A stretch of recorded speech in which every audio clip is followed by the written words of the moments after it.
Ballpark Nation presents Raiders of the Lost Diamond, digging up the lost treasures of baseball's past.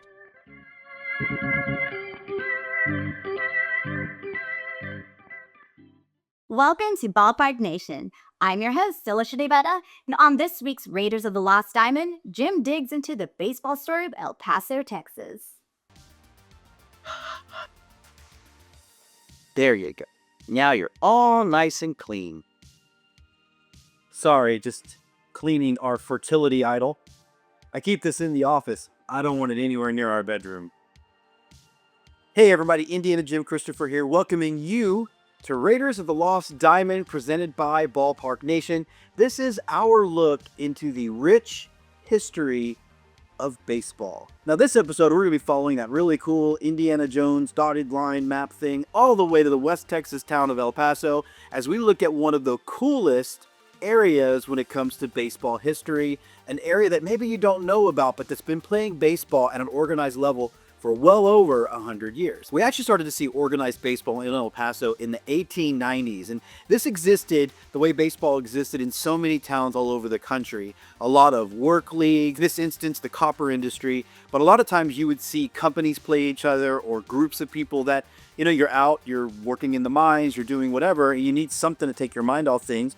Movies aren't a thing, TV's not a thing, radio's not really a thing, but what people could do was play baseball. And it's actually interesting because it mirrors just how baseball got started in the first place. It was mining camps, soldiers in the Civil War. Basically, anytime they had some downtime, they'd pick up a ball, they'd pick up a bat, and they'd get after it. And that's exactly how you saw it get started in El Paso, again, in the copper industry. Now, we had a lot of organized baseball with some pretty cool, pretty interesting team names. With the El Paso Soldiers, the El Paso Browns, the El Paso Mavericks, the El Paso Texans. Yeah, I know what you're thinking. The Texans? Isn't that just a dumb NFL name in the city of Houston? Not only is the name the Houston Texans dumb, it's not even all that original. I mean, you had baseball teams. You even had another football team called the Texans. And we'll talk about that one on the next edition of Raiders of the Lost Gridiron.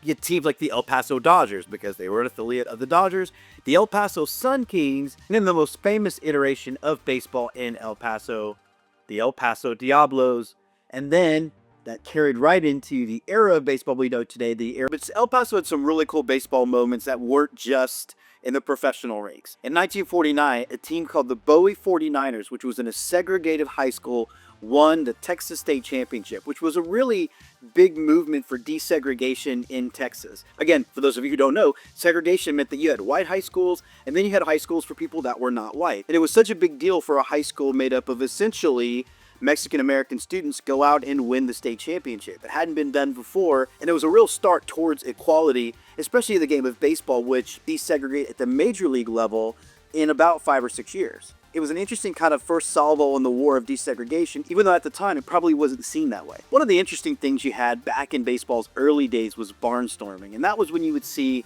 a lot of major league players, maybe in the off season, play exhibition games or sometimes play for whole separate teams and just kind of make a little extra money in the off season by traveling around. And El Paso saw lots of players move through El Paso, both as barnstorming and playing in the minor leagues there. They saw players like Willie Mays and Ernie Banks and Hank Aaron all playing exhibition games at Dudley Stadium.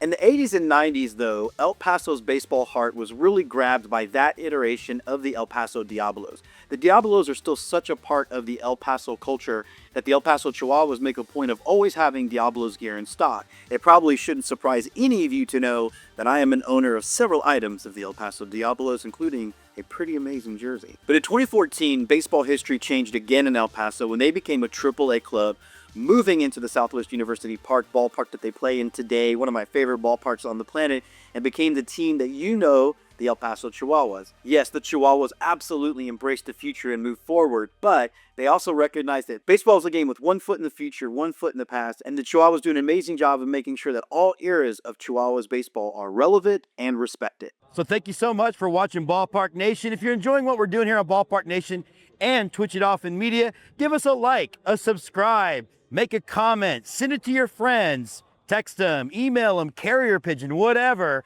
If you like what we're doing, tell all your friends. We're going to be back soon with some more amazing content. We've got Ballpark Nation, we've got Jim's Moving Picture Show, and so much more. So again, like, subscribe, comment, all that fun stuff.